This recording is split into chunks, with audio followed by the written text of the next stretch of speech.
Chris, it's such an honor to have you over here. Nikki and I are fishermen. Obviously, you're a captain. You and Daniel Andrews basically were the ground floor of captains for clean water. You saw the destruction, the mass destruction, and the need to do something. You guys are giants in the world of conservation. And when at some point in this conversation, we're going to talk about captains and the evolution and what you guys did to kill SB 2508, that bill that was going to destroy all the work that was previously built. But let's just go back to your early life in Florida. You're a, four-generation Floridian resident, native. What was your early life like growing up in Florida? Oh man! Well, first of all, thank you for having me in your home and on the program here. It's an honor. I listen to this religiously. And well, thank you. To get to join the ranks of the people you've had on here is an honor. So thank you guys for that. You are right at the top, man. Your story deserves to be heard, and we got to grow the movement. We do. We are. Yeah. No, growing up as a kid. I don't think you ever have perspective on your childhood until you get to look back on it. It's just, it's your world when you're a kid. And so I grew up on an island, Sanibel Island, off the coast of Fort Myers. And my mom, prior to that, grew up on Fort Myers Beach, the next island south. And, she had a pet dolphin that lived in a massive saltwater pool. I mean, that's just like a totally different way of life. Mm-hmm. So for me, my whole life was outdoors. It was on the water, in the woods. I think I probably had poison ivy for the first 15 years of my life straight. That's the worst. Yeah. But oh man, it was island life. It was freedom. I got to left the house in the morning on a skateboard or a bicycle and didn't get home until it was dark, and somewhere in between there, water was involved and fish and the outdoors. How and cool. Alligators. And I had the same life growing up in the mountains in Aspen. It was fishing and skiing, fishing all summer, skiing all winter, and then eventually you started doing the hunting thing. Mm-hmm. But I noticed in one of the notes you sent over, you said that you like to hunt more than fish. Yeah, if I had to choose, and thank goodness I don't have to choose, but if I had to choose, I would rather hunt than fish. And what do you hunt for? I hunt probably mostly for turkeys, but I hunt for turkeys. I hunt for deer. I hunt for ducks, waterfowl, and then most recently I got to go elk hunting for my first time. Yeah, you talk about karma. Yeah, okay. the biggest elk I've ever seen. This guy has done so much for conservation. You've got this big cloud and aura all around your body that you can never do any wrong. Only good is going to come to you. I think my mom would disagree with you on that. Your first DIY, elk hunt out in Montana. Wyoming.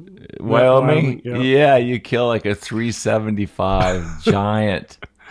Yeah, that was, I still don't even know. It's still hard to process that one. It wasn't very long. Do you have it up in your house right now? Not yet. I'm waiting for it to get there. Yeah. You're going to have to build a bigger house. Yeah, no kidding. So why do you think you like hunting more than fishing? I think the challenge of it, I grew up, I've been fishing as long as I can remember. I mean, I have pictures of me fishing before I can, I don't know, I was 2 years old, before I can remember. So I think just there's a greater sense of challenge or unknown with hunting for me. And that's really what drives me. And also a lot of it is to me, hunting and fishing is as much or more about where the pursuits take place than the actual action. Right. And look, my waters have changed a lot since my childhood. There's a lot more people, a lot more pressure. And so, especially through the guiding career, it's there's times where being on the water, you have aggravating experiences because of etiquette or things out of your control. And yes, that can happen hunting as well. But I think the mixture of those two things, it's still a little more wild, and I haven't perfected it as much as I felt like I had perfected fishing, and a lot more opportunity to learn still in hunting, and also just those areas, especially out west, man. I freaking love it out west. But you've done some guiding hunting. Did those aggravations in fishing guiding, does that transfer over to hunting guiding, or is it? Yeah, not as much. Mostly with the fishing stuff. It's like I would never get aggravated with the client. Well, for the most part. Yeah. There might be a few outliers, but it was more so with like other people on the water, not conducting themselves the way they should. So with the hunting, the guiding that I've done hunting is primarily around Osceola turkeys. And I've done some, hogs and deer and stuff like that. And that's with Florida Outdoor Experience? It is, yeah, with cool. Gray. But with that, I mean, it's a very controlled environment. We've got a very tight network of guides that work with us. Everybody has their program dialed in. We work together. There's nobody screwing you up except for, yourself or the turkeys.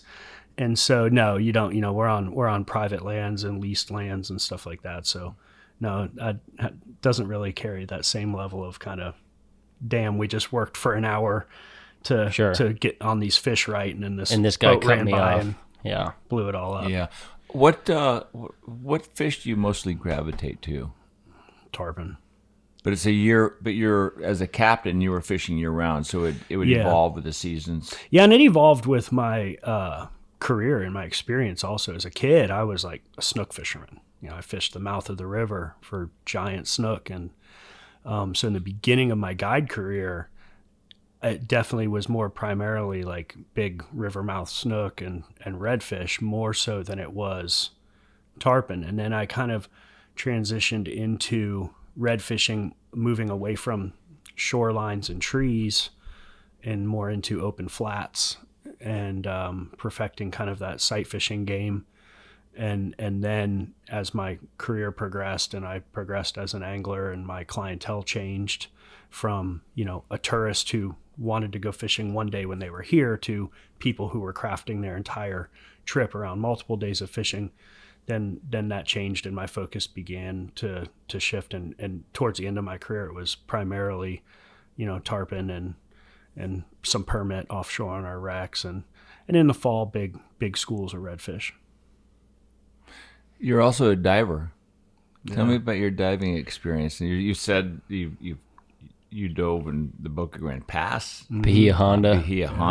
Yeah. Tell us about that. Yeah. I've growing up, I've spent a ton of time in the water, and so I've done a ton of spear fishing and mostly here around Florida. So, not the clearest water necessarily, not all in the Keys, west coast of Florida, it's some murky water. And certain tides have dirtier water. Certain tides, yep. But so I really enjoy that.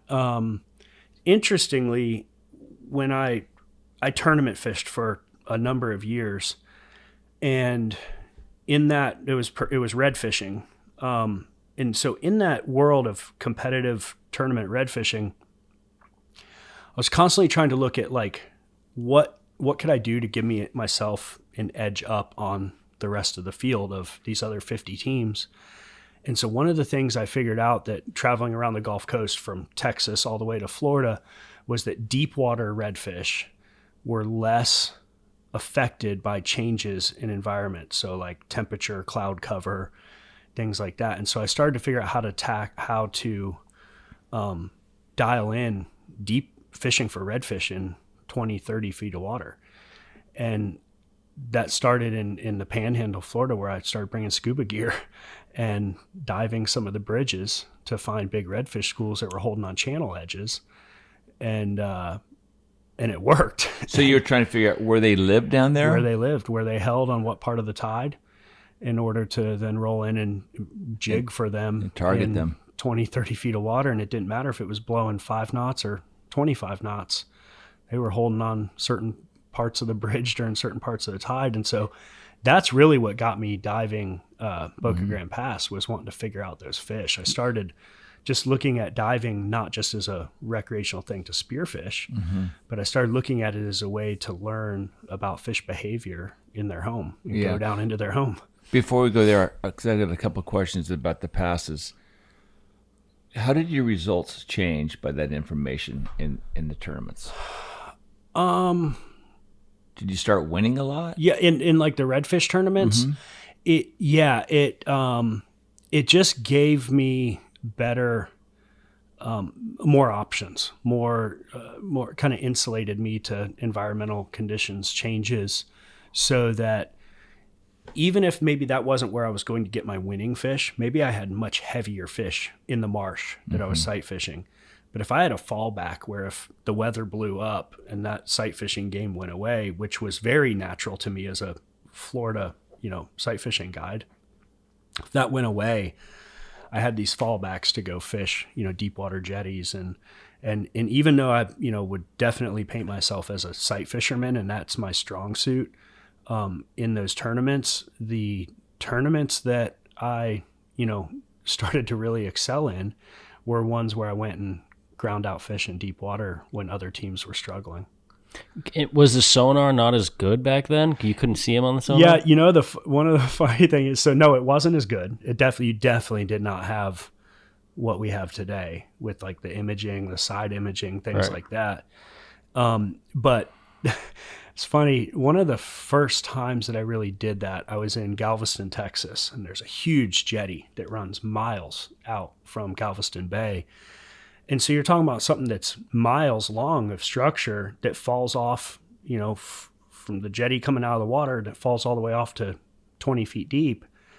Somewhere along there, it holds fish, but it's like where and when and all that. I actually dialed that in.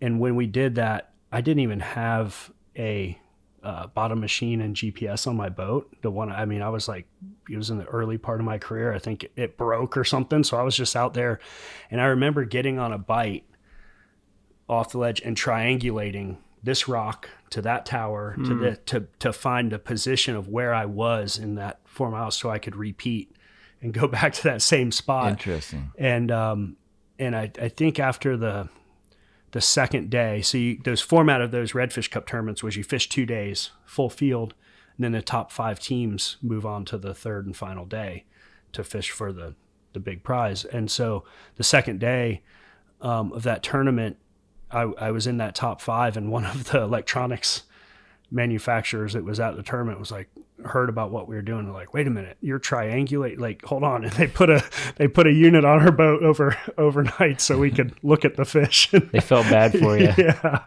Oh man. Yeah. Before you retired as a guide and became working full time for captains, were you kind of like refining the sonar stuff? Because I see a lot of people fishing, with sonar. Yeah. And the question here is, to the field as a whole, the offshore guys use it to find fish. What about the people who are using drones, even though what you were doing was not drone fishing, although with the tarpon you could probably find fish with drones? How do you feel about that? Because the ethics of fishing, they don't have very much camouflage other than the water itself. Mm-hmm. Do you think there's a point where it's crossed over to the point where it's kind of unfair for the the challenge of finding fish? Yeah, and I think I would probably have answered the question differently 15 years ago, just, but yeah, I do. For a number of reasons, not just, yes, partially for the fish. Like, we're making same thing that is such an allure to hunting for me is the challenge, right? And so we're taking a lot of that away the greater the technology increases. And I think that results in a greater amount of pressure on the fisheries and on the fish, but I think it robs the angler of quite a bit. I don't think if I had all those tools to depend on from when I started guiding or was a kid all the way till now, I don't believe I would have grown to be as good of angler as I was, because for sure not. Yeah, you know, it's like even like navigating, like it's like some of these new charts and stuff are really valuable, and that part's good, like for not having people run over grass flats and things like that. But still to this day, like whenever I'm running anywhere on a boat, I'm analyzing what's going on, looking at the water, looking at the rips in the water, looking for birds, smelling, was there just a feed upwind of me somewhere? And I think if you're driving along staring at a computer screen, to get where you're going, you're missing all those things. Right. You know? So you can actually smell if there's a feed upwind of you? Oh, Yeah, because the fish are getting chewed and you're Yeah. smelling the Really? scent. I have never smelt that. Yeah. Probably because I don't have that sense. Yeah, no, Because we can't find any fish. no, you can't. It has to be a substantial feed. It's not like Yeah. a trout. It's got to be like a blitz And it just offshore. smells. It just smells But like a blitz. fish. Yeah, especially with you can do it with tarpon when they're out on the beach in the glass minnow schools or the whitebait schools. Really? I started noticing it red fishing out in the big bays in Texas and Louisiana, and a lot of guys were onto that. Then you'd run across these bays and you'd look for slicks with birds on them, gulls on them, and terns on them. And that was pogie schools that were being crushed by a school of 500-600 redfish, and you could go in there and just call through fish. And I remember one time we left. I think we were in Katy, Texas, and we were leaving, running across one of the big port bays there, and there was a bunch of schools of fish out in the bay, and so people were keying in on those slicks and those birds. And so we rolled out to start in the morning. There's 50 boats hauling ass across the bay, and my buddy and I are riding out, and we're sitting there, we're throwing handfuls of saltine crackers up in the air to get all the birds making fake oil slicks to decoy everybody. That is hilarious. The oil slick is from the fish being eaten, right? oil. Correct? Yeah, the oil from the fish. Yeah. So what did you see in Boca Grande Pass? You had to have a slick tide, obviously, otherwise you'd be swept out to sea. So I did it on a pretty big full moon tide, but what I did was I timed it at the end of the incoming to the beginning of the outgoing. So I had to cleaner Gulf water, and I went to the lighthouse hole, the Coast Guard hole, the deepest part of the pass, dropped a big anchor with chain up to an anchor ball.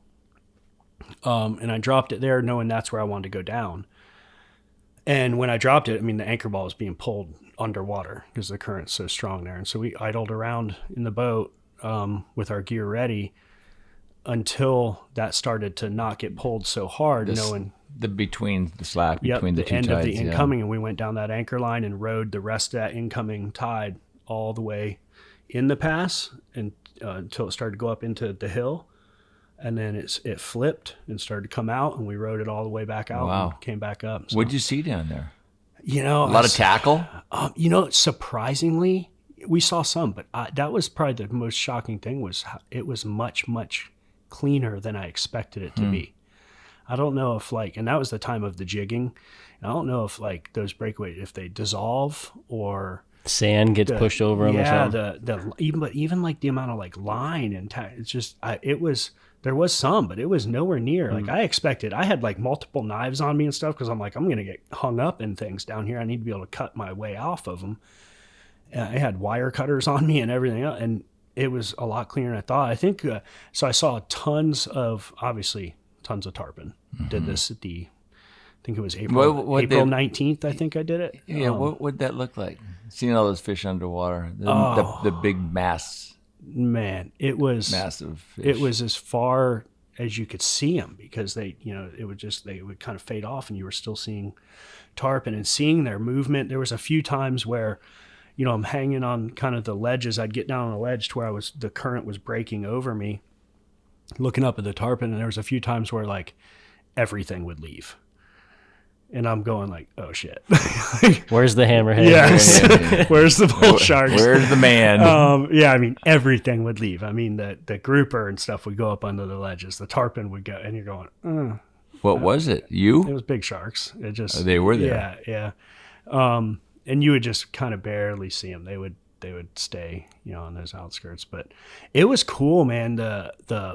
It was one of the coolest dives terrain wise that I've done. Big ledges that were really, really undercut, that went back into caves that would then blow out the top part of the ledge as like a chimney and would blow shells all the way to the surface. Oh, wow. It's really, really cool. Bunch of gags, bunch of 30-inch gag grouper, and a bunch of giant sheep's head, hogfish. That's fascinating. And what did you learn down there that was going to help your fishing? More so how they hung in relation to the bottom. Mm-hmm. And how they were using that current to hold in place. And, a lot of times looking at your bottom machine, you you think that like it looks like they're really holding real tight down under those ledges, but they're actually like stacking up over them. Like they're using the current off of each other to break, kind of like a flock of birds flying through the air. Interesting. They're like drafting each other. Make it easier to hold against the current. Yeah. Did you see the similar things at BE Honda? I did that one. When I did that, it was, I did it for lobstering, and my buddy and I would go down every year. As soon as we were old enough to drive ourselves down there, we started going on our own. And so that was more so a tactic of how do we get to areas that aren't picked over, where snorkelers can't go, people aren't willing to go because it's a little sketchy. So we would drop in at the bridge on an outgoing tide and drift to where we were 2 miles offshore. Really? And we'd carry a lobster hotel for the lobsters and a stringer for the fish and a spear you gun. Drag a lobster trap with you, or just or a cage? net Just a bag, cage? like a net bag with a PVC entrance on it. That's what you call a lobster hotel? Yeah, and a spear gun, and we'd spear fish and lobster the whole drift out, and we'd get some giant lobsters and shoot a bunch of hogfish and groupers. And Wow. that was another one. You know, Boca Grande was scary and eerie because it's just deep, and you know what lives in there, and you've seen them bite 150-pound fish in half. Bahia Honda Channel, I got the wind knocked out of me by a bull shark in there trying to get to my stringer of fish. He wasn't trying to bite me. He was nudging it to smell it, and he hit me so hard in the side that it winded me. And so that one, I tucked myself up under a little ledge for 5 minutes or so. And I would have come flying out of that ocean. But that one was scarier, I think, just those dives there. But are there big grouper down there at Bahia Honda? I've always heard they've got big grouper down there. I mean, not real big. At least the ones I saw some red groupers, and mostly what I was shooting was hogfish. Mm-hmm. Interesting. When did where was the time frame of your TV show Wild Instinct Outdoors? Was that when you were kind of tapering down with guiding and you wanted to start going into TV? Yeah, I wanted to look at it. The way I looked at it was like the next evolution of what I wanted to do. I wanted to get back off the back of the boat and get back on the front of the boat, and also go see other fisheries. And did Jose have any influence on you? A ton. Like I literally modeled my whole career from guiding till the end of my career off of what Jose's stood out advice. most about Jose? His willingness to share his time with people. Like, you know, I met him my second year guiding. I was nobody in the industry. I was writing for a little magazine out of Tampa, Onshore Offshore magazine, to try to get my name out there. And I was on a trip in the Bahamas writing about a bonefish lodge over there, and Jose happened to be there filming a show, and we hit it off, and he was just kind enough to tell me, you know, give me advice on how to be successful in a career that I was just getting my feet wet. And he literally laid out how he started guiding, and then how he progressed into bonefish tournaments to make a name for himself and connect and get clients and perfect his craft and earn respect among the other guides, and then how that transitioned into a Spanish TV show that then transitioned into what we all know as Spanish Fly. And we were friends, and we stayed in touch all the way, you know, until his death. And it was I literally took that advice like to the T, and did that through redfish tournaments and what was available where I lived. So the TV show for me, that was towards the end of my career. Is kind of right before we started Captains. It was 2000. Probably started working on it in 2013. The show, we went to Discovery Network in 2015. And so that was kind of the next evolution. It wasn't to quit guiding totally, but it was just to add another value to what I could offer to my sponsors. And I think some people will be part of like TV shows or radio shows to bolster their guide career, right, to get more clients. At that point with guiding, I had my clients. I wasn't taking new clients. I didn't need more trips. I was just looking at how do I have a sustainable career where I don't have to fish 300 and plus days a year and wear myself. How can I do this where I maybe fish 150 of the best days and do something else the other part of the time? Were you buying your slot on TV and selling your own commercials? Yes. That's typically how it's done. Yep. I remember that show. I used to watch it all the time on YouTube. Oh, that's amazing. Yeah, I loved it. I appreciate that. It was that was a really passion project for me. The guys we filmed with, Cavan Brothers and Taylor Brothers from Colorblind Media. They're so good. They're so good. And for me, I looked a long time to find somebody to produce the vision that I had that like got it, because at that point in time, most of the shows were still very, the way I looked on was very like infomercial. Like it was like, oh, I'm using my whatever rod to catch this Power Pro, whatever. And it, to me, like, I just wanted people, I felt like people would pick up on what you were using and what you're doing. I just wanted the camera to be a fly on the wall, and the cinematography and the experience of what I loved about that to be what was conveyed, not that I'm selling some product that I'm using. And that wasn't the norm then. And I found Cavan. He was actually an intern on a shoot that I was on like years before one time. And, I knew of him then, and he had then progressed into this. And I saw some of his work and was like, I want the focus to be cinematography. And I think that honestly, that show played a pretty big role in changing a lot of the way that the outdoor fishing shows are produced today. There's a lot higher level of cinematography now. And I think it's also because of their background in surfing and not the traditional fishing route. 100%. I love that. Yep. I love the surfing films, the skate films. They have a different vibe.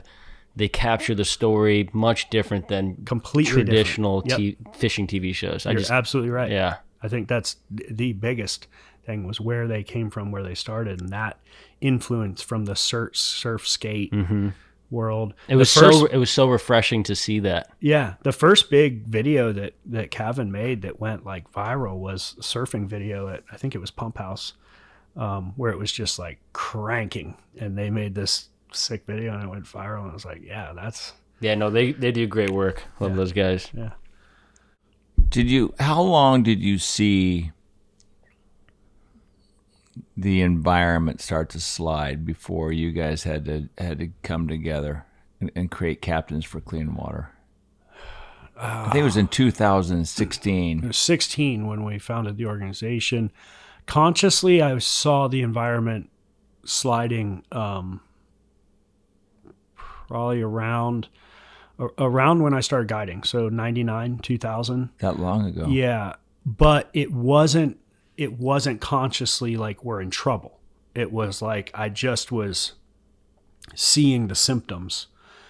The areas that I fished as a kid prior to a guide, chasing those big snook at the mouth of Caloosahatchee River, those areas weren't really productive anymore by the time I was in like my 5th year guiding. The oyster bars I fished were dead. The seagrass flats were diminishing. It was changing. And so I started to venture out of that bubble around Sanibel and venture farther north towards Boca Grande and into Pine Island Sound. And so I just had to work harder. But to me at the time, it was also intriguing to me because I was learning new area in my own backyard that I didn't fish as a kid in an aluminum boat. It was right.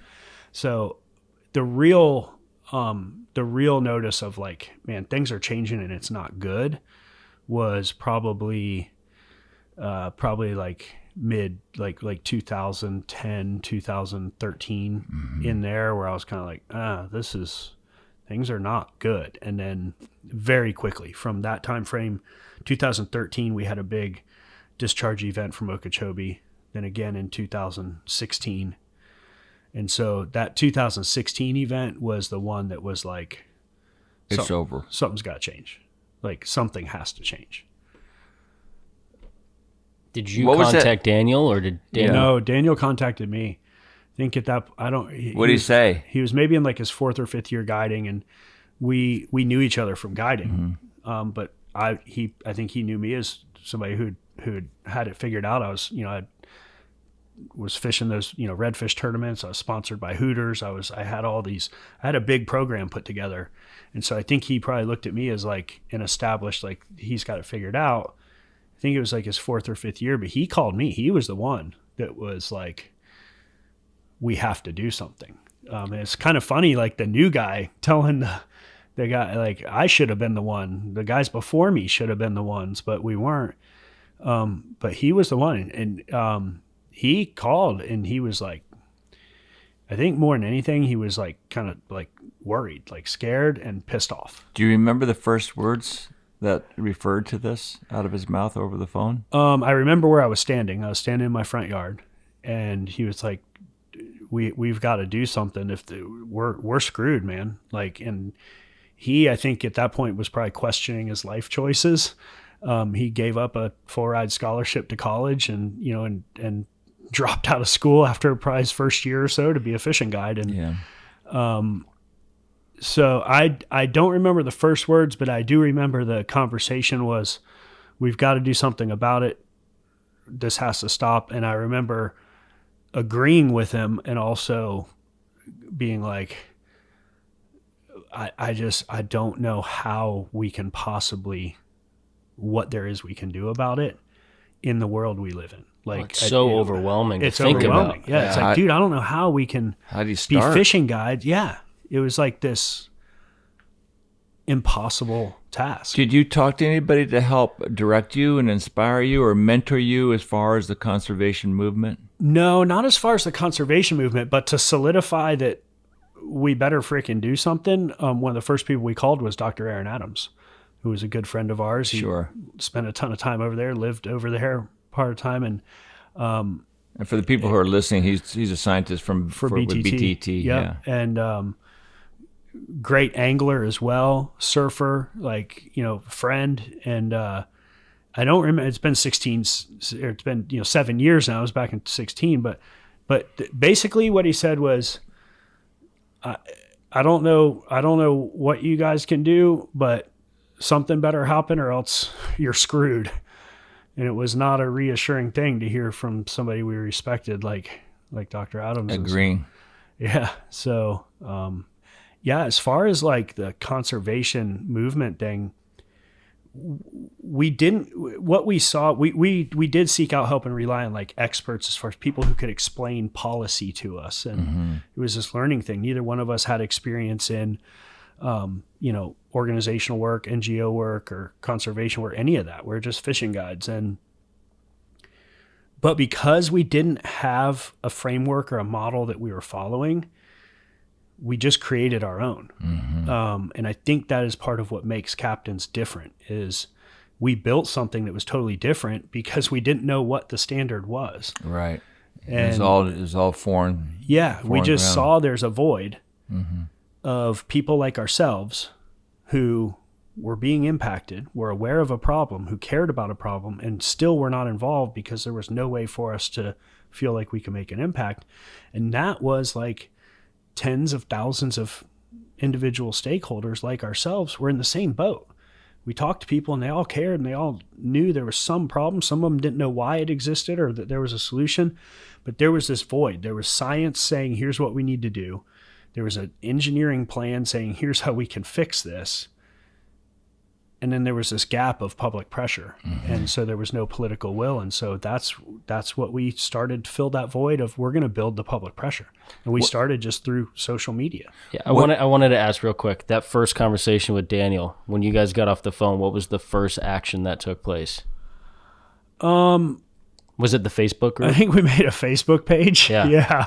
But that got a lot of people interested in it. Yeah, it like blew up like overnight.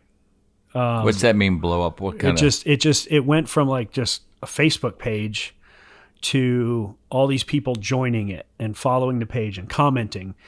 And it wasn't just sharing their stories. It wasn't just fishing guides. It was like everyone. What were you seeing on the water? I want to go back one step. And when you were in your boat, what did it look like? What did you see that made you think, man, we're fucked? It was, so the area that I primarily fished out of was Ponarasa, which is at the bridge that goes to Sanibel Island, where I grew up. It's probably the first place I went fishing from was under that bridge. And then on Pine Island, Bokeelia. And so kind of the top of Pine Island Sound and the bottom of Pine Island Sound. And the discharges come out right there at Ponarasa. And so from there would be a plume of fresh water. It's salt water there. It's in the incoming tide or outgoing tide to be brackish, but I mean it was a plume of fresh water that was pushing outside Sanibel all the way south to Naples, wrapping around Sanibel, pushing all the way up north, all the way to Boca Grande Pass, to the point where 10 miles away from that boat ramp, inside of Captiva Island, there was gar. There was largemouth bass. Like, it was such a volume of water that just pushed this envelope of fresh water. And the immediate thing is, like, you're fishing. Like, you can't, we bait fish a lot in Southwest Florida. You can't bring pilchards back into that. You go pick up your people at the ramp, everything's dead. The long-term effect was a few weeks of that type of salinity drop to fresh is that all the grass dies and all the oysters die. And as far as like one of the things that was significant, like with our clients, was all the stuff that couldn't swim away from the fresh water, like the crabs and the conchs and stuff like that, was literally crawling out of the water onto the beaches and dying on the beaches because they were trying to get away from the fresh water. And so the beaches were just like tens of thousands of, hermit crabs and conchs and other, every kind of life that can crawl, was crawling out of the water, and red tide, was being fueled. And so it was just this window into what collapse would look like. Right. How does that fresh water, and we'll get back into the evolution of captains. Yeah. But how does all that fresh water and the red tide react? Give us an example of what you see. What creates that red tide? So red tide is a organism. It's called Karenia brevis. And if you look at it microscopically, it's a dinoflagellate, which means it has two tails. Looks kind of like a tadpole with two tails. It has a unique ability to grow from photosynthesis like a plant, as well as to take up nutrients and eat nutrients like an algae. And so it is this naturally occurring organism. But what would happen is you would get these massive discharges from Lake Okeechobee, which is very, very polluted with fertilizer, with nitrogen and phosphorus now after a century of runoff into that lake. And so you get this nutrient-rich, polluted plume of water that would come out and make contact with red tide, and it would supercharge it. It's like if you had a lightning strike in a forest, and there's this forest fire, and then all of a sudden you let a river of gasoline flow into it. It was food. It was food, and it would blow up into much higher levels of toxicity. How do you say it? Toxicity. Yeah. Much more toxic. And it would last for much longer. So you had these longer durations and much more toxic blooms. I remember we were over in Boca Grande, I think it was last year, and you can smell it. Yeah. And it wasn't even a bad red tide. You're right. But we've never really experienced it. And Tom McGuane took us down to the beach, and he's like, "You got to smell around here." And I didn't know what he was talking about. And then you start coughing. Yep. It's eyes water. Everything. Yep. Yeah, and while that was going on in 2016, the East Coast, there was a cyanobacteria bloom, blue-green algae bloom on Lake Okeechobee, which is that's a freshwater algae. So red tide's a saltwater algae. The cyanobacteria blue-green algae is a freshwater cyanobacteria, and it's actually a potent liver toxin. It's been linked now to neurodegenerative diseases like ALS and Parkinson's and Alzheimer's. And they dump it out the East Coast and the West Coast as like a relief valve because it no longer could flow to the Everglades. They were getting these blue-green algae blooms over there where it was inundating all the interior. There was a couple, dogs that drank the water and died, organ failure. And so this was going on both coasts. And that was kind of this, it was just a perfect storm of, this is the direction we're headed if something doesn't change. And there was anglers, and just like us on the West Coast, where there was people who had been seeing this issue for years, but they didn't have a real good outlet to influence change. Same thing was happening on the East Coast. The same thing existed in Florida Bay, where they had lost 50,000 acres of seagrass the year before. And that's really why Captains was born, was like, look, if we can get our arms around all these people who care and are absent, maybe we can create enough public pressure that could influence some political will for some change. And we're going to go down that road. Let's go back to the cause. Big Sugar says, well, it might be the farmers. Farmers say Big Sugar. Where does Orlando fit in with the big park up there? Tell me a little bit, because the nutrients are obviously used to inspire growth, but the farmers have bad water coming off of where these animals live, and the population, and golf courses too. Yeah, I mean everything. So there's just, if you look at, there's so many, like Florida's like dying from 1,000 paper cuts. At the same time, while we have all those paper cuts, there's also some like serious trauma where we're getting like broadhead through the kidney every couple of years. And that's really where our focus is with Everglades restoration. There's all these problems. There's all these inputs to us, right? Our own yards, our own, septic input or sewage input, whatever it is. But when we saw collapse was when we would get these discharges to the East Coast to West Coast. We still have the septic tanks, and yes, they're a problem, and yes, they're an input. We still had sewage infrastructure that can't handle the level of growth that we're experiencing. Those are problems, absolutely, and they need to be addressed. But when our fisheries collapsed and when our economy was crippled and businesses were crippled was during these discharge events. And so to look at that, everyone plays a role, but the historically the water that would fall on Florida south of Orlando you kind of have two ridges that run from Orlando south, one that as it goes south it goes eastward, and one that as it goes south it goes westward, and everything in between that ridge is the Kissimmee River basin and the Kissimmee River watershed. And that water flows down through the Kissimmee River chain of lakes ultimately into Lake Okeechobee. And then historically, before man went in and put his fingers on it, it would overflow Lake Okeechobee, flooding into the River of Grass, which is what hydrated the Everglades and what ultimately would end up in Florida Bay, where it would balance those salinities and keep that a brackish estuary. Where we went in and basically stopped the flow of water at Lake Okeechobee. They dug canals through the area south of Lake Okeechobee out to the Atlantic to bleed the water out of the central Everglades, created berms and impoundments to really compartmentalize that part of the system like giant ice cube tray. And then in order for the water to not, flood the lakeside communities, they dug, connected the St. Lucie River and the Caloosahatchee River as kind of these big relief valves.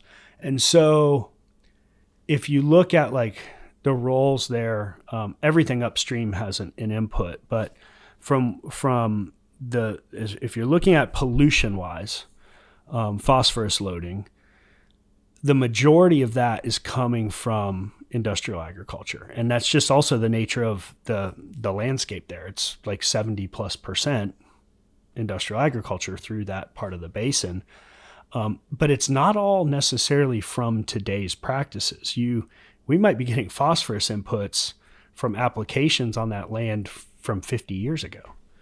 If you looked at like the methods and the science behind growing back then, it was like you go put a bunch of fertilizer down, and it wasn't. And I think that the advancements in technology to save the farmers money, they're a lot more deliberate in how they apply and when they apply now. But regardless of any of that, the fact is you're not meeting the total daily maximum load that the lake can handle in phosphorus. We're exceeding that every year. So the water coming in is not meeting the standard it needs to. And the lake itself has so much legacy nutrients in it and is so polluted that even if we're pouring pure drinking water into it starting today, take 50 to 100 years for that lake to get clean. And so the only way to clean that lake, the water leaving that lake, is to return it on its historic path to the Everglades, not shunting it out the St. Lucie River. Filter it. And to filter it before we send it to the Everglades. Yeah. Let me ask you a question. This might sound stupid. If the Army Corps of Engineers did not build those canals going west and east out of Lake Okeechobee, but built them going south, and not all the way down to Florida Bay and the Everglades, but south through the farmland south of Lake Okeechobee, would that help? So those canals already exist, but they exist for the purpose of irrigation for the Everglades agricultural area, which is 500,000 plus acres of land directly south of Lake Okeechobee. For those that don't know, if you drive to the East Coast or West Coast through Clewiston, you drive through, what is the top end of the EAA today. But it may help like a part of the system, but I think it's very important. It is very important to look at this system as one system. This is one giant ecosystem that existed from Orlando to Almirada. And if we were to look at only one part of the system, we could identify what you might think is a potential solution. Right. But it actually could be a death blow to another part of that system. Right. And so what I mean by that is, let's say that the canals, instead of going out east and west, went out into the Atlantic. Well, you might reduce the discharges to the east and west coast, but you'd still be starving the Everglades of fresh water. Yeah. So that's really the key with Everglades restoration, is that it returns that delivery, the timing, and the conveyance of water back where it's needed. And in doing so, and we can't get it halfway there. There's issues in the water conservation areas right now that it's above flood stage in the southern part, kind of where it butts up to US 41 Tamiami Trail. So we don't want it to just get to there and stop. It has to get past Tamiami Trail all the way to Florida Bay. And it needs to do so at the right time of year. Those conditions that are happening right now, where you have these flood conditions in the water conservation area, that's bad for the tree islands because it gets too high. Water gets too high. It's bad for the animals, the deer and the raccoons and everything that live out there. But it's being compounded by the way water is being managed for the sugar industry. You've got 500,000 acres of land in between Lake Okeechobee and the rest of the system that's being managed the total opposite of how the system should function. So in the dry time of year, it's being kept artificially wet. In the wet time of year, it's being kept artificially dry. And so if you look at this past couple months, the amount of rainfall this wet season that went into the water conservation areas, so down into where like the Miccosukee tribes live, was 37 inches of rainfall. Okay, that puts it within a normal average wet year. But then you've got 500,000 acres of sugarland north that was drained artificially dry, that compounded and increased the water load by 43%, giving another 16 inches on top of that 37 inches, and it put it into flood stage. And so you cannot manage this giant chunk of land in the middle of this one ecosystem differently than the rest of the ecosystem without it causing imbalance in the other parts of the system. And so that's what Everglades restoration is intended to fix. It doesn't get rid of the sugar industry. It just gives us more tools, gives water managers more tools in the toolbox to manage water the way that the natural system requires it. What are we doing differently than the Everglades Foundation? The Everglades Foundation is one of our big partners. They, I would say, are the group that really started this effort. George Barley and Sure. Paul Tudor Jones were fishing buddies Yeah. in Almirada, and they saw seagrass die off in Florida Bay and were alarmed. And like Daniel and I wanted to do something about it, only they had a lot deeper resources than we did. But they started the Everglades Foundation, which back then the difference was they were trying to figure out what's happening and why is it happening. And so they're a science organization. They have some of the best wetland ecologists and Everglades scientists that there are on the planet. They have economists that can now track the economic impact of all this. So they were really the ones to start and identify why is it happening, what needs to be done. And they were a huge piece of the comprehensive Everglades restoration plan existing. What they do differently, or what Captains does differently, is Captains gets the people to understand the science and the system and the solutions to these problems, and then gives them a way to use their voice. So, I mean, look, we've all heard scientists talk, right? And generally it's right over your head. You get in the weeds so much that very hard to get people to get fired up and then take an action. So what we're able to do is they provide this scientific backing to know what we're advocating for is the right thing. It's scientifically sound. Right.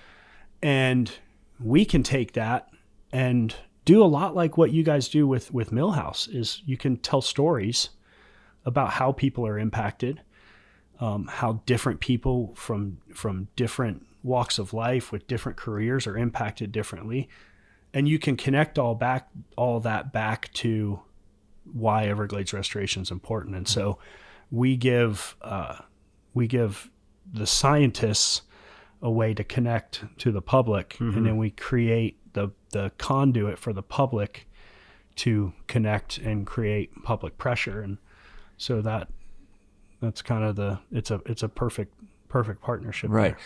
But I think if I'm not mistaken, the biggest problem, because if I'm not mistaken, it was Governor Bush and Bill Clinton signed a comprehensive Everglades restoration plan. Yes. And for 16 years, the South Florida Water Management District had influence from the wrong side.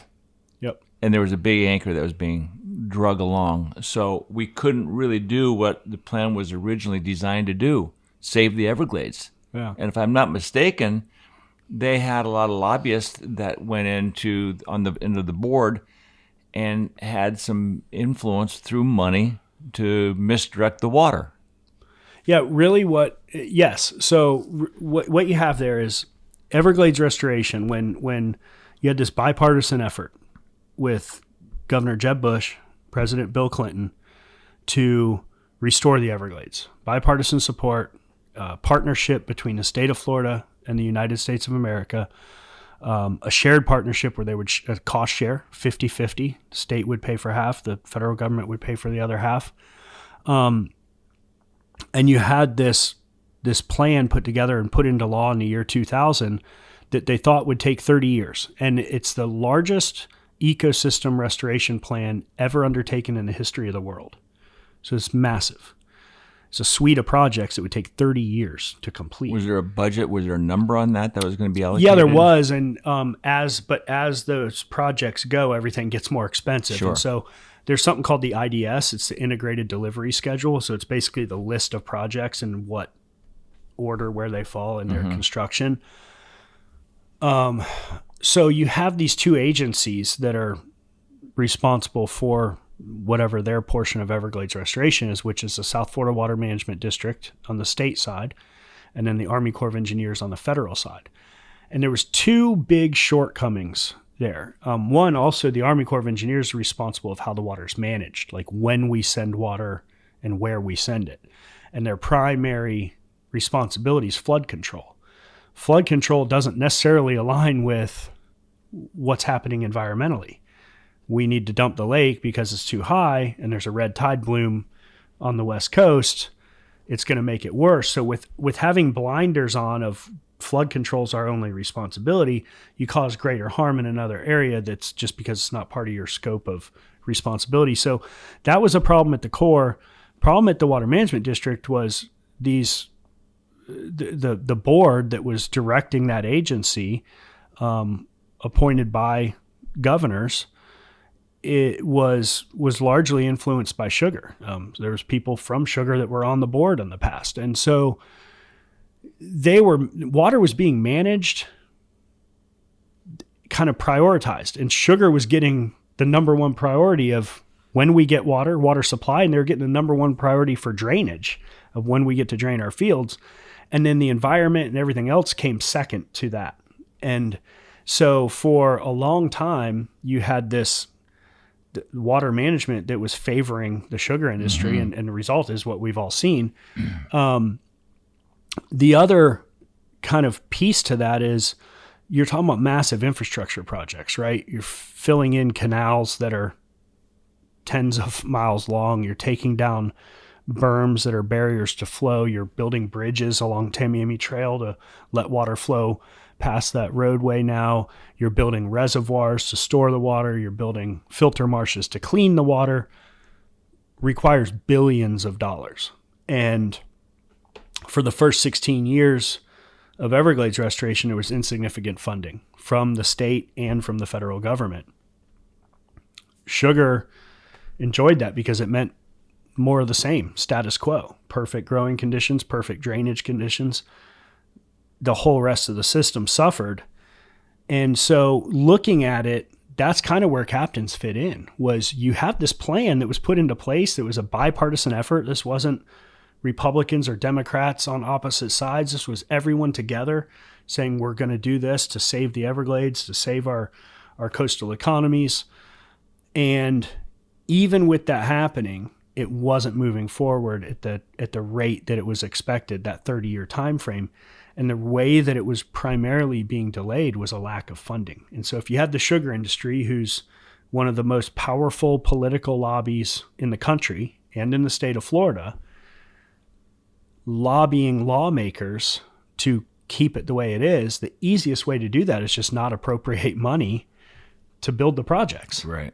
And so for 16 years, that's kind of what happened. And then you had water managers, agencies, people on the governing board at the Water Management District who were making decisions that benefited sugar and did not benefit the Everglades. I mean, that agency was literally created to restore the Everglades. So the ironic to see you had a governing board there, and all of that changed. The funding, the leadership at that agency, the what was being done at that agency, all of that changed when people started to get involved. If we had a good filtering system, which is what the River of Grass is all about, would it help mediate a lot of the problems north?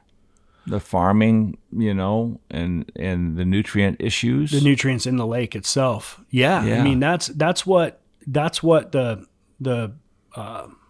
whole goal is at this point. Besides cut back the water to the sugar, cut them back, but it does. So it doesn't even cut back the water they get. It just doesn't prioritize and give them this guarantee above everyone else. Right. But yes, so it would, and that's the key to Everglades restoration does. Kind of two things. It cleans the water and then it conveys the water. Right. And the cleaning of the water is done through they're called STAs, stormwater treatment areas. People who duck hunt in Florida might know them as like really good duck hunting areas because they have a bunch of subaquatic plants that ducks like to eat. But it's basically a marsh, a wetland that's man-made, that's shallow, that they put water into. The vegetation takes the nutrients up in order to grow. Clean water comes out the other side of it. And those are really necessary because native vegetation, sawgrass, does not require high nutrients. And so what happens if you put high nutrient load water just into the river of grass is you get non-native plants that do thrive in high nutrient environments like cattails. You're right. To start to choke out the sawgrass. The cattails impede water flow. They're a much denser vegetative structure, much denser root structure, so they impede the groundwater movement as well as the surface water movement. And so we through these man-made filter marshes, you can clean the water a lot more effectively with non-native vegetation like cattails and hydrilla, and then send it into the river of grass clean where it can once again flow. So that's the problem. Let's go back to your Facebook. Let's rebuild captains, the birth of captains and the evolution. So, started as a handful of fishing guides that basically were out of work because of what was happening on the water. Clients were going home. We couldn't provide the experience that our clients were paying for. You spend $1,000 a day, $1,200 a day to go fishing, needs to be good. And so we got together. That's when Captains for Clean Water was born. It wasn't born with a direction of like this real defined, let's create an organization and do this. It was born under the thought of, we've got to create awareness about this problem that's happening. You needed to build a megaphone. We need to build a megaphone. We've got to create awareness of what's happening if we expect people to make this a focal point. And maybe if it's loud enough, people in charge who can do something will finally do something. And so it started as a Facebook page, and I don't know how long it was, maybe a week or two into creating this Facebook page. And we're a few weeks into these discharges during our tourist season at this point. I'd gotten off the water, and Daniel called and he said, we got word that U.S. Sugar is holding a press conference downtown Fort Myers. And so you think about like, what's this, what's Big Sugar, who's based in Clewiston, doing 80 miles to the west, holding a press conference, in downtown along the Caloosahatchee River. And so we got down there, and they had a conference room in a hotel down there that they had closed off, and it was a closed door press conference. So it was Sugar's PR team and red flag and media. Yeah. No public. And so we found this out, and I pulled up down there, still had my boat behind the truck, and Daniel and a few other fishing guides were standing outside there, and they're like, it's closed door, whatever. I remembered that I had a card in my wallet that was a media credentials for like the National Shooting Sports Foundation for something that I had for the TV show when I was filming at like a shooting competition. And so I went up to the girl just working the table, who's, she doesn't know. And I bullshitted my way in, was like, yeah, I'm media. Here's my thing. Here's my ID. And I went in, I was literally in my fishing clothes, did not look like media. As soon as I went in, a couple of the news anchors who were in there recognized me because they were doing stories on the water the last couple of weeks.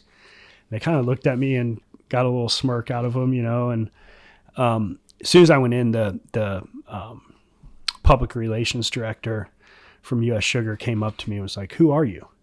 What are you doing here? Oh, are you media? I'm like, yeah, here's my card. Well, who are you with? I'm like, oh, I'm freelance. And so they're going, and they had these charts, and they're like 80% of the water comes from the north, or 90% of the water comes from the north, and Sugar's south of the lake. We're not the problem. The problem's north of the lake. And it's like, yeah, the water does come from the north. It always has. That's where it's supposed to come from. But they just for decades, had got people to not be engaged by sowing confusion. And it's like, they don't have to get people on their side. All they got to do is confuse people to not pick a side and to not get involved and just stay sitting on the sidelines. But that's also, too, the agenda of the South Florida Water Management District at times when they had a bunch of bad people on the board. Oh, yeah. Right? Yeah, it was confusion. It was changing of agendas, last minute, so the public wasn't there. It was all these things. And so I remember in that, we weren't an organization at that point. We were still just fishing guides with a Facebook page. But I remember I was in there, and I started questioning them on some of the stuff they were saying to the media, which was just cherry picking. It wasn't that it wasn't true, but it's like, yeah, the water does come from the north where it's supposed to come. What it can't do anymore is go south. Right. And you're leaving that part out of it. And So I started questioning them, and a couple questions in, they shut down the whole press conference and kicked everyone out. And so then we went outside, and the media followed us outside. The actual media followed us outside and started interviewing us instead of them. Perfect. That was probably the first big step. Yeah, that was that the first, captains created. We're not intimidated by you. We'll walk into your, fabricated lion's den and tell you, we'll call bullshit. And that was first time like publicly where we were like, this is bullshit. And don't come over here and spread propaganda with the intentions of, confusing people. And so that happened. And a few days later, we thought, let's call a public meeting to see if we can get other people like ourselves, see what kind of appetite there is and for people to get involved in this. And we called up, Daniel used to work at Bass Pro Shops in high school or something. So we called up Chuck, the manager there, and we're like, hey, can we use your conference room upstairs for a meeting? He's like, sure, no problem. So we put a thing on our Facebook page, Captains for Clean Water Quality meeting, Bass Pro Shops next Wednesday. And we're thinking like we'd get some fishing guides to show up maybe, and hopefully. And we got there, and there was like over 300 people there. It was the room was full. There's a line out the door. Every news station was there. There was fishing guides, but there was retired recreational fishermen. There was commercial fishermen. There was realtors. There was bartenders. It was like, oh, okay. And so we went in and we just told about what we were seeing as guides on the water, how it was affecting us, told the story about what happened a few days prior in that press conference. The sugar industry didn't know who Captains for Clean Water was. They didn't know who Daniel Andrews was or Chris Wittman was. They did after that day. But that was the first time that was like, this is what's going on. And that was when we saw like, there's an appetite. There's a lot of opportunity here. People care and people want to do something. They want to see change. They don't have the mechanism to affect change. And that's what started us in saying we're gonna build it. We're gonna build the mechanism. Wow. How did you evolve from there? Because here you are, you're expressing the problem and the issues, but there's no answer to how to fix it or what we want. So there when did that come into play? There was the answer as far as Everglades restoration. Right. There wasn't the answer. There wasn't action. How to get these guys how to get them to fund it. Yeah. How do we get these agencies to start building these projects that are going to provide relief? And we met other people. I mean, this was going on. Everybody cared about it. There was protests going on the bridges over here on the East Coast. There was protests going on the bridges to Fort Myers Beach and Sanibel. Hundreds of people holding signs, stop the discharges, send water south. So we met a couple other people organically through that were super engaged. A couple of guys over on the West Coast who we have mutual friends with who are attorneys, who are also big anglers and divers, who were standing on the bridge saying, holding a sign. And so we met these different people and we said, look, if we're going to be effective here, we've got all these people. We have to organize them. And in order to organize them, we have to build something to organize them. We need an organization. And so for us, that's what organization meant. We didn't know like 501c3, 501c4, what it just meant. Like we need to build something that can organize people. And so we formalized an organization, Captains for Clean Water, and we built a board and figured, what do we have to do to legally formalize an organization?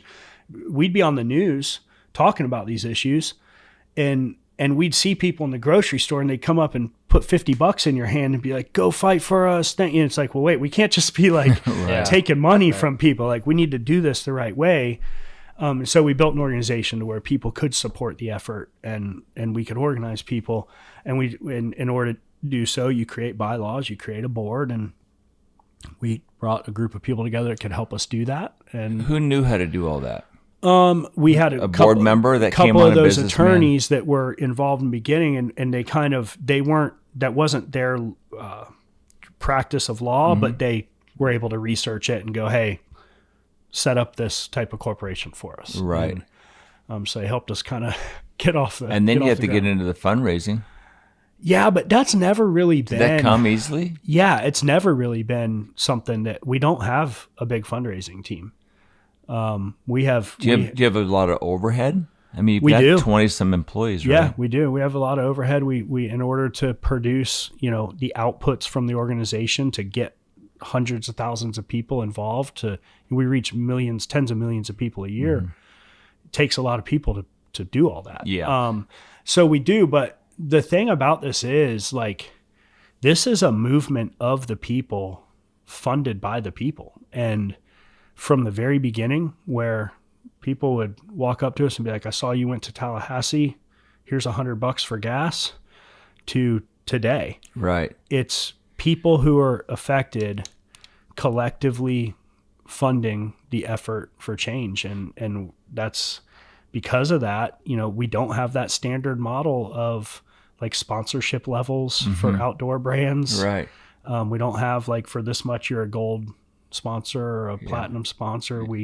Brands support us at whatever levels they can because it impacts their business. It's a village. We need everybody. Yep. And I say we because I'm not actively, running around, but, we try to voice our opinion. We try to encourage people.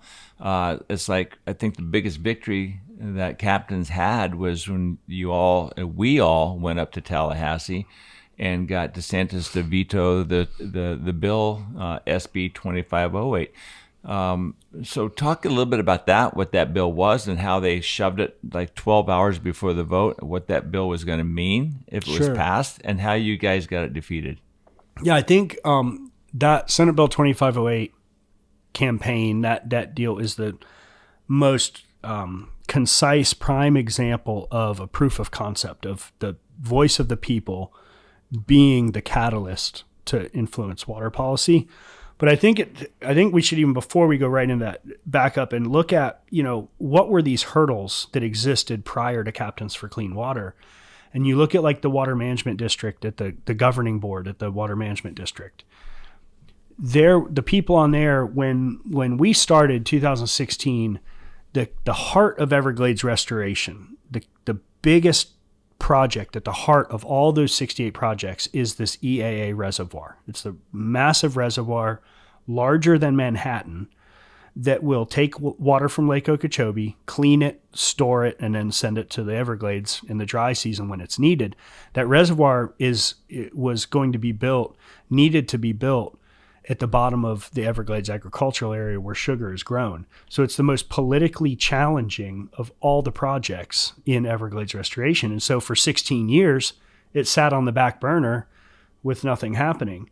And it wasn't until 2017, on the heels of all that public pressure that was coming from the year previous when we were founded, 2016, that the outgoing Senate president said, I'm going to file a bill to build this reservoir. He was on his way out of office, and this most politically challenging project, there was all this public support for it. And so he filed Senate Bill 10, which was to build this reservoir. And at the time, it was thought it wouldn't pass. The legislature's too heavily funded by sugar. But there was so much public pressure that there was such a spotlight shined on it. The media was all over it. They had to pass it. And they passed it, and it got signed. And then, so at that point, it's still, you have to fund that construction project year after year after year through its completion, which is, probably 10 years to build that thing. And at the heart of that is the water management district that has to find the land to build the reservoir. And so throughout a process, they identified 16,500 acres, the bottom of the EAA, that this project would fit perfectly.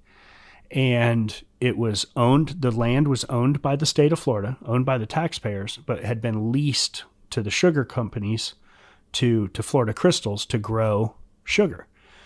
Well, the leases were about to run out in in January, the beginning of the year, the next year. And we're in I think it was November. And so this, all of a sudden, this agenda item comes up. There's board meetings every month for the Water Management District. And at 9:00 at night for that November meeting, we get a call. Hey, they added this agenda item to renew the leases on the land where the reservoir needs to be built. They did it the day before, so no due process as far as public notice. And so Daniel and I quickly, mobilized to come over here to West Palm Beach for the governing board meeting. And we got halfway over here and got a call, said they moved the meeting from the Water Management District headquarters down to Miami. And so, oh my God. Yeah. So and these things start at, 8:00 in the morning. So we hung a right on 27 and hauled ass down, and we got there. And that was when we were like, we questioned, why is this added to the agenda? It's November. This thing the leases don't expire for several more months. Why not have some more time to review, like, what are the terms of these new leases? Are they like month by month? Is it another 10-year lease, a 20-year lease? Is it going to cost the taxpayers millions of dollars to break the lease? Is it going to delay the construction of this reservoir project? Like, why are we doing this? Why is this all of a sudden put on the agenda? And the board, it's a one-way conversation. You're testifying to them in public comment. They don't have to answer your questions. And so we voiced our concerns. This is 2019. That project had gone from we're going to build it to, and we're going to fund it. Now, where do we build it? Here's where we build it. And then all of a sudden we think we're about to start this project, and this thing gets added to the agenda. And Congressman Brian Mast, a congressman from the East Coast over here, actually drove down to that same meeting, was asked by Governor-elect Ron DeSantis at the time, so he wasn't in office yet, but he had won his election, was asked to attend and ask them to postpone the vote so that they could review the terms of what was going on here. And even though you had an incoming governor via a sitting congressman asking this governing board to postpone the vote for another month, the things don't expire for a couple months, postpone the vote, they unanimously voted to renew the leases anyway. And that was a huge, why would you do this? It was such obvious corruption. And so over the course of the next 30 days until the next governing board meeting of that agency, they had lined up a media opportunity where they said, the reason we're doing this is that we negotiated with Crystals to get access to the land immediately to start construction. And if we don't let them continue to farm until we are ready to build, the land will go fallow, which means it'll grow weeds on it instead of sugar. Like, big deal.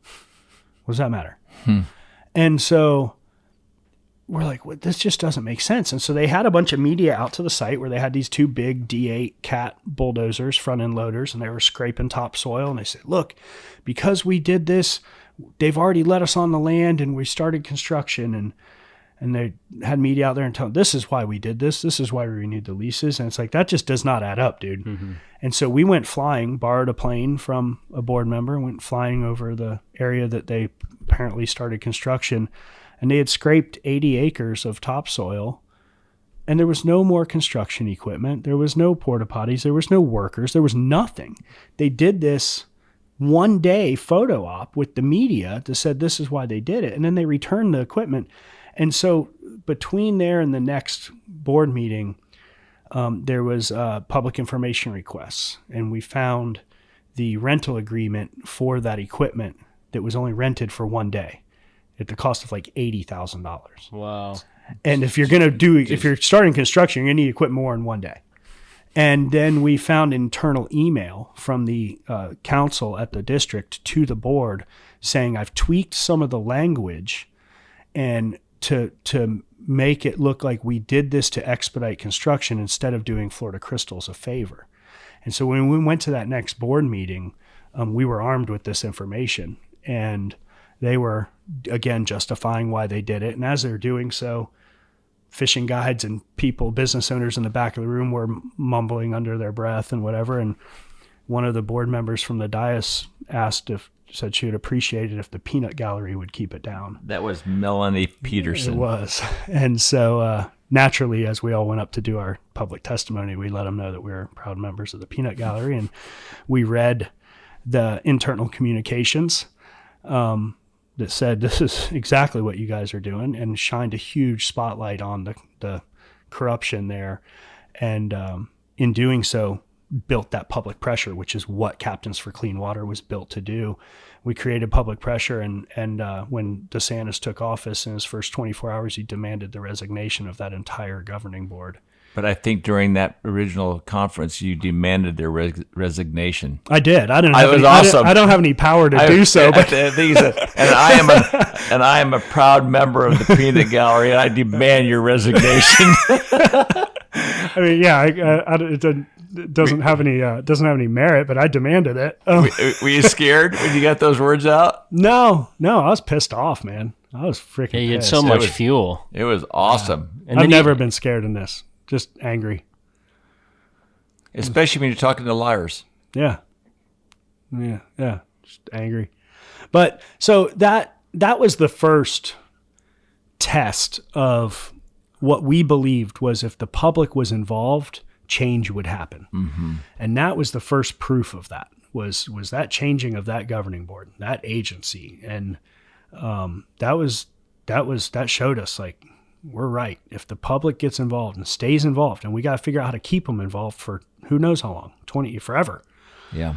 But that's what's been missing. And so that was the first proof. And then there's been successes since then, but then you get to that Senate Bill 2508, where all this progress, you get this new governing board who's now making good decisions and good rules to advance Everglades restoration. You get funding for that EAA reservoir project. It's now dedicated money to build this project.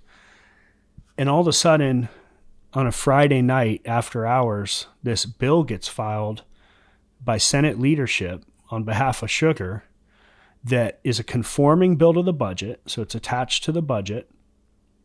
And it had all these repercussions to all this progress that the people have made in the last 6 years.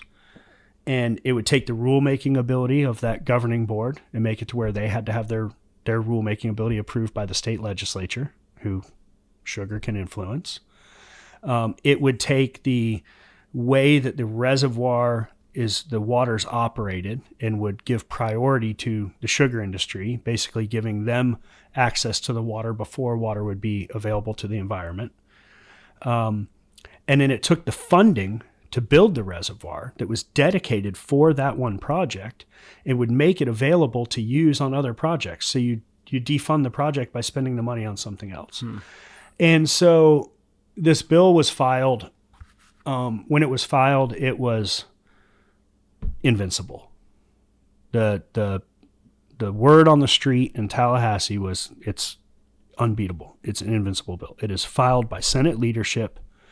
It's being delivered and put forth by the largest political stakeholder in the state of Florida, Big Sugar. And it's being done so as a conforming bill to the budget. So it's not going through the normal bill process of all these opportunities for public engagement, all these different committee stops for amendments. It's going to go see an appropriations committee, and then it's going to go from there to the Senate floor. They were hiding that incredibly well. And it's three-dimensional chess, and it was a strong chess move. In addition to that, because it was a conforming bill, it was attached to the governor's budget. So it wasn't as easy as him coming in and vetoing the bill, because he didn't veto the budget. Mm-hmm. And so we launched a massive campaign. You guys were part of that. And if people look at what's the importance of educating people on what's going on in between these times of crisis, that was the proof of that. This was now what, 2022. We hadn't had a water crisis since 2018. So people were not standing on bridges with protest signs anymore because the water's being managed a little bit better. Mother Nature had cooperated the last few years. And we were still able to activate people because of their level of understanding and knowledge on this issue. If they weren't educated on this issue, we could have ring all the alarm bells we want about a bad bill. Nobody's canceling charters and driving to Tallahassee. Nobody's sending emails to congressional members or to their state representatives. But because of all that work we had done over the past years, when we rang that alarm bell, the people showed up. 55,000 people took action or 50,000 people took action over a 2-week period, a 55-day campaign total. Hundreds of people showed up to Tallahassee with like you guys. We had fishing guides that canceled charters with their clients. A lot of them had to pay for their clients' plane tickets back home because they flew down here to fish. And they said, dude, you got to go back home. I got to go to Tallahassee. So, collectively, the fishing guides we calculated gave up over $300,000 in charters to go to Tallahassee to talk for 30 seconds. It's unbelievable.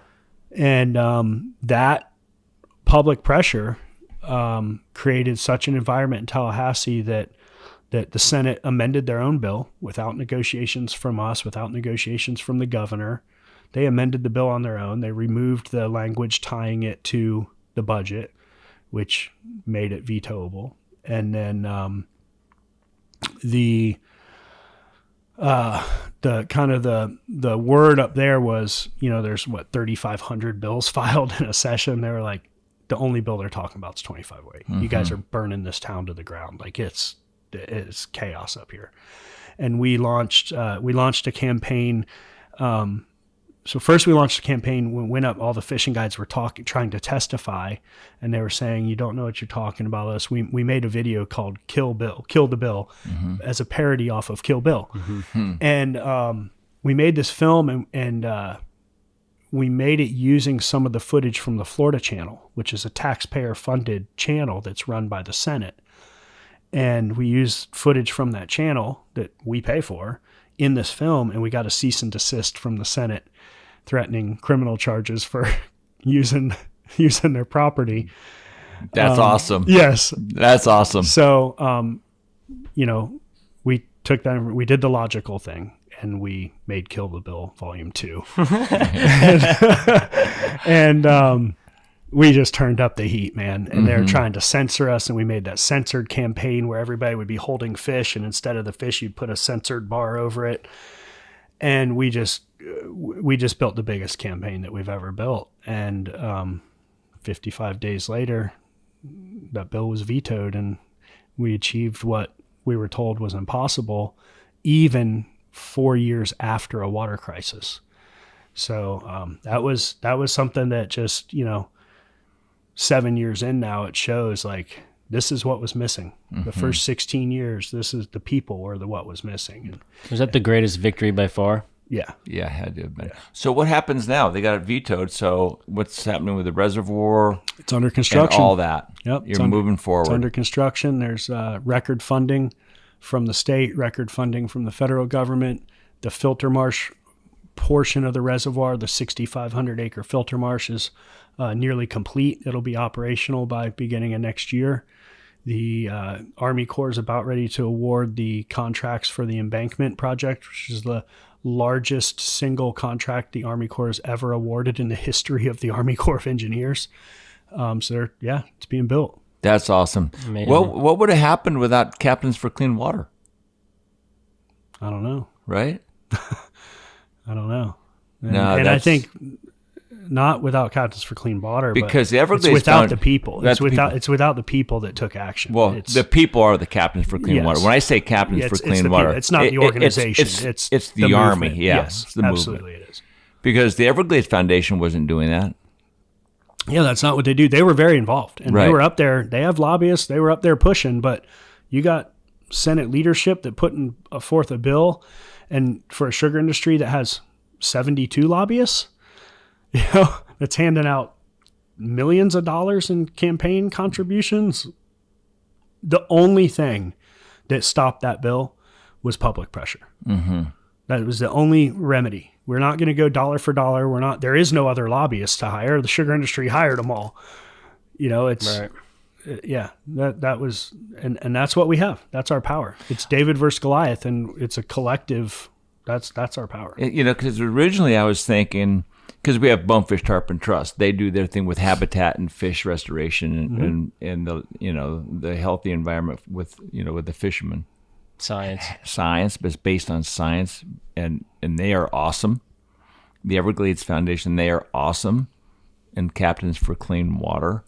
And I think that they work better independently, don't you? And because we were thinking about, why don't we all just come together and have one big organization? No, you can't have one big organization, but we do have to work together. We have to have a coalition of organizations that are looking and using the assets and the resources that each organization has in order to advance Everglades restoration. Because the reality is, if we don't restore the Everglades and we don't stop the discharges to the coasts, we can do all the other stuff we want. We can do all the science we want. We can do all the studies we want. The fisheries will collapse. And so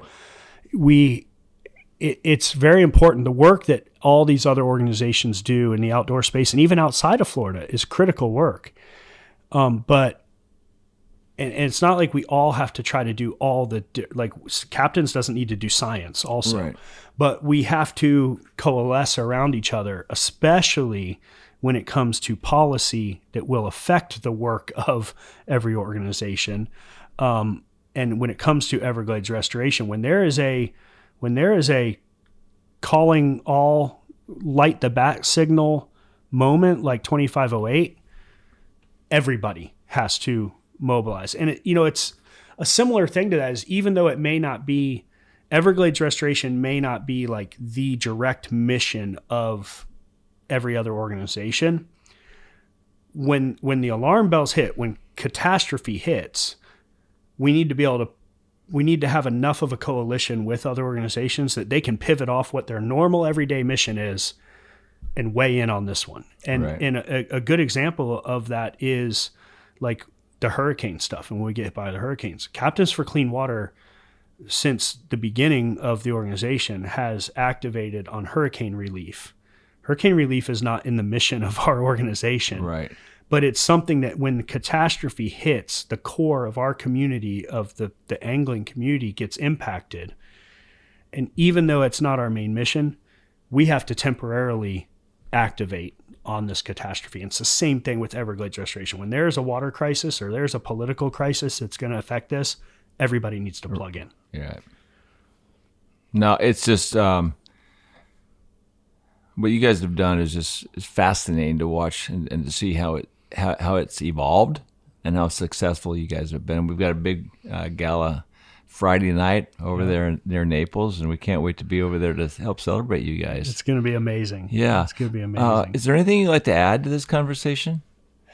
I mean, as far as like Captains for Clean Water goes, it's an inspiring place to be, but I think it's really important to realize like this isn't happening. These things aren't happening because of me and Daniel. Mm-hmm. They're happening because of the volume of people and the amount of people that are being willing to take their time, their talent, their treasure, and in some way support the movement and be involved and be engaged and use their voice, give us the resources to build a team to where that team can reach millions of people. And it's about taking time to actually try to help add their voice to this fight. And it is working. And that's what's important. It doesn't matter who's at the helm of it, mm-hmm. Or the name of the organization or anything else. What matters is that people around the world are plugged in and doing their part when their voice is needed. And if that stops,